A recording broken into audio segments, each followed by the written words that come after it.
speaking of politically ill-advised conduct, this is more of a brief topic, but we've previously had Eliza Bleu on our sidebar show. She does a lot of great work exposing issues, particularly related to Twitter and Google. Previously, promoting we're on Rumble, so pedo behavior, promoting child sexual abuse content on their sites, and so credit to her still for the good work she does on that. Now, with a caveat of this. Somebody made a couple of people, Brittany Ventney and the Quartering and a few others, I think the Star Wars girl talked about it too, reference that, she has some old videos that are up of her, some rap videos that I guess she doesn't like, the image of her in those videos. I mean, they're flattering images, but I think she thinks of them as exploitative and non-consensual. The problem is when you are a public figure for which someone has released a public image on a public platform, if somebody else references that or cites to it, there's nothing illegal in what they're doing at all. Apparently, she has called it illegal, and apparently she's, Elon Musk, to his credit, has developed a relationship with her to try to deal with the issue of child porn on Twitter, which is very important.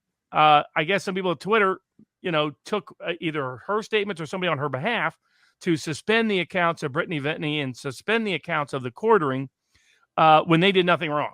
And I don't think it's a Barbara Streisand effect what she's doing. If she wants, in my view, her past is her business. I don't care. I like the work she's doing right now today on fighting these issues. What I don't support is her is her or her people or people in support of her misinterpreting the rules, misinterpreting the law to suspend accounts like the Quartering and Brittany Ventney. This is a bad, but it looks bad for her too. It looks going to be a bad Barbara Streisand effect for her. Well, first of all, people were, I don't know, I saw tweets that, Viva, you have to chime in.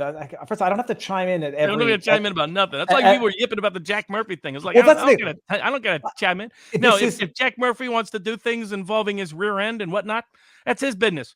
But I don't have to chat about it. Now, if he makes a dumb statement of going after Nick Rekieta, well, Nick Rekieta is going to make fun of you. Comedy's the best rebellion, the best vengeance. But yeah, I always get a kick out when people say you have to comment on something. No, because she was on my channel. We interviewed her, and not like I'm somehow responsible for things that happen afterwards. I'll say publicly nothing that I wouldn't tell Eliza directly. It's a bad move. First of all, optically, and Streisand effect. The video now has twice as many views as it did yesterday. The argument that Eliza was raising is that it's a private produced images publicly shared. Okay, first of all, that might apply to the YouTube video, but it would not apply. You got to take down that YouTube video. Well, I've dealt with this in a range of contexts for people. You can't blame the people that re-link it. You've got to deal with the original source material and object to that and say, that's what I object to. I'm not objecting to anyone else linking to it. I'm objecting to this. That's the better way to go back. Especially people like the Quartering are her ally and have been her ally in a bunch of contexts. Yeah. He hasn't been one of those people dragging through and second guessing everything in her personal history. He's been someone who's been a fan and a supporter of her work. There's no reason to do anything, or her people, maybe her people on her behalf, doing anything to get him suspended. That's insane. Well, and the other thing is, look, I don't know the details, and I'm not sure that the excuse or the alleged infraction that she invoked to allow Twitter to suspend the accounts related to that video. But if what the allegation is that the content of that video was non-consensual, well, you're going to do a lot of undermining of your brand when people go look at that video and say it didn't look non-consensual to me. Now, and I'll steelman Eliza's argument here because I went through a bunch of those other world star hip hop videos, and people are saying, oh, she agreed to do a hip hop rap video. To me, what it looks like is that they get a bunch of stock footage of women doing things, and then they subsequently later remix it into these awful rap videos. Like there was one of a woman just doing like gymnastics indoors that had nothing to do with the rap song, but they take that footage and then subsequently remix it, potentially without their authorization. Maybe Eliza did this, maybe under the influence at the time, who knows? And then says, you can't do anything with that. And then they, lo and behold, go re-edit it. So steelman it, even if that's what happened. To make the argument that it was non-consensual without further explanation is a branding, devastating mistake, period. And she would have been better off. It's going back to like our Daily Crowder debate. How to approach this. when you have people who want to be your allies, just email them or DM them, give them some context. Say, by the way, this person filmed me. I didn't expect this to go public. I didn't do this rap video. I'm going at the YouTube channel to get it taken down. Please don't link it for this time frame. I'd really appreciate it. People like the Quartering and Brittany Vinny would have walked away. I mean, at least I don't know Brittany, but at least Quartering, I know he wouldn't have pursued it. It's just it was by using. Particularly, she's developing a good relationship, and her supporters developing a good relationship with key people at Twitter to really go after problematic content.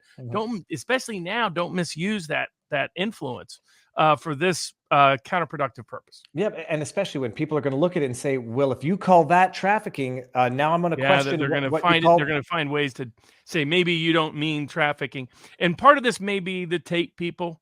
There's a lot of Tate supporters that have been at her because she supported people that were making accusations against Tate and Andrew Tate. So maybe some of that, it wouldn't surprise me. There's a good number, even though I have said I don't think the Tate case is anything about the case it's supposed to be about. I think it's about politics and war in Romania, and it's about those statements that Andrew Tate made, not his other more controversial personal gender issue content. I do hope that some of the Tate supporters are not misusing their authority to try to go after certain people or the rest. That would be counterproductive. You mean Eliza? Eliza supporters or others. You know, some of it has a little bit of those fingerprints. It was like my first reaction to the Jack Murphy stuff. Now, he kept acting out in such a ridiculous way that I quit. I started making fun of him myself, and it wasn't just because Drex and Rekieta's routine was brilliantly funny.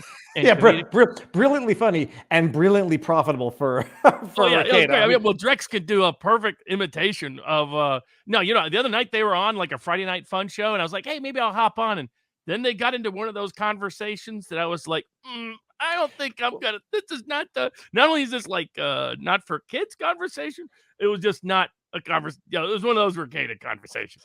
So I was like, God bless, but I don't think I want to be on the same screen at the same time that they're discussing this issue in particular. No, it's even when Eliza was on and we had the discussion, what are we understanding when we say trafficking?